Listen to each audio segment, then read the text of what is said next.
Hi guys, you're back with me, Jackie. Remember, this is Credit Connector, and I also have my Spanish channel, which is called Conecto de Crédito.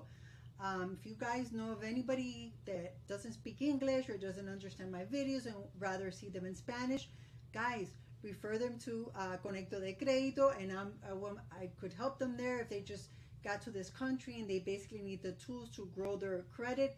I'm there for them. I'm also going to be dropping my VIP school link, which right now you guys can still register for free. That is a safe platform. Plus, we're going to build that community together, okay? That's where we're going to get to know each other. You guys can ask any questions. There's going to be more data points. And if you need to repair anything on your credit or remove anything on your credit, I'm also going to be dropping the templates in that school link, okay? And that's SKOOL. Also, remember that everything that I explain to you here or I show you, I always tell you to do your homework first. I'm not an attorney. I don't give legal advice. This is basically just for entertainment reasons only. Guys, subscribe, give me a like. That's the only way I can get to communicate with you guys and get to know you better. If you don't understand something that I explain or I didn't explain myself correctly, which is very possible, comment and I will go step by step with you guys, okay? Also, the best way to grow this platform basically is for you to interact with me, okay? So anyway, let's talk about the video today. And the question that I have a lot is, what is credit, okay? So what is credit? Credit is basically, it simply refers to the ability for you to borrow, for a person to borrow. Credit is basically everything, okay? You never see a rich person going and buying stuff with their own money. The rich people, unfortunately, sometimes they're smarter than the middle class or even the people that are barely making it in life. You know why? Because they leverage other people's money. They don't use their money. They put their money away. So if they go into bankruptcy, a lot of times, you know what? They have that money put away somewhere where nobody finds it. And that's just the way it is. And then us, the middle class, that we're working hard for our money, we try to save our money, we try to use our money. No, use the bank's money. That's what it's there for. Leverage the bank's credit, not your credit, not your money, okay? Credit, if you don't have credit, you can't really build up anything on your personal side or on your business side. Because if your personal credit is not A1A tier, unfortunately you cannot have anything on the business side, okay? The way to build credit is to understand how it works, what can affect it, and what can not affect it, okay? I don't know what part of your credit journey you're at, but I'm gonna kind of break it down. Number one is payment. Pay your shit on time, guys. Pay your stuff on time. That's the number one. And that is the hardest thing to get off your credit, is a late payment. So you have to understand that. Put everything on automatic so it goes into your bank account. At least the minimum payment. It's better to get overdraft on your bank account than not to have a late payment, okay? Number two that affects your credit, either when you're trying to build it up or when you're trying, to come out of bad credit, okay, is utilization. Utilization, we get ourselves in the utilization hell. Why? Because before we buy things, we don't think, do we really need this? Is this something that's going to benefit us? Sometimes we get a credit card statement, and I am guilty of this. I owe $2,000, $3,000, $4,000, $5,000, and I don't even remember what I used it on.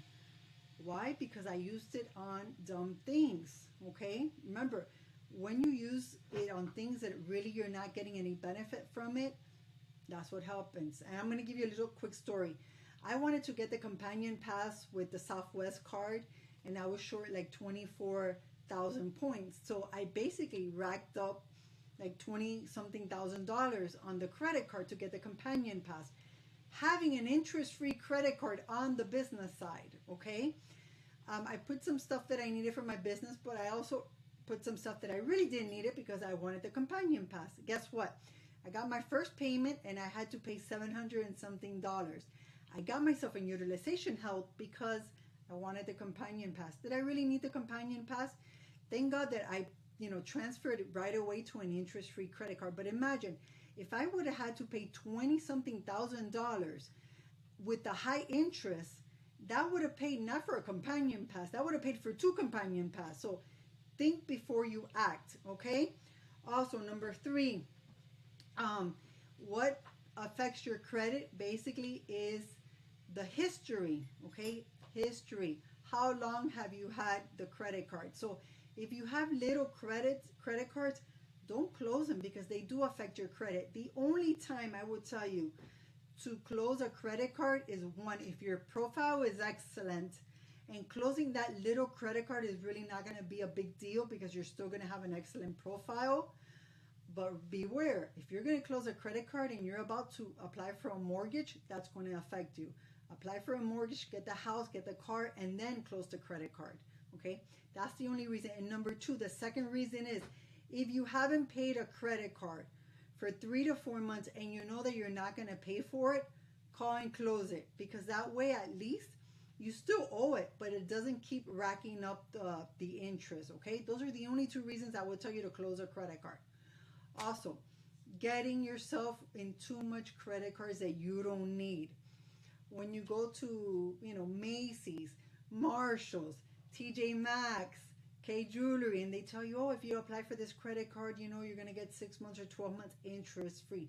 Ask yourself, do I really need this credit card, or can I use one of my major credit cards to put it on there? Or can I apply for a major credit card and get interest free with a major credit card?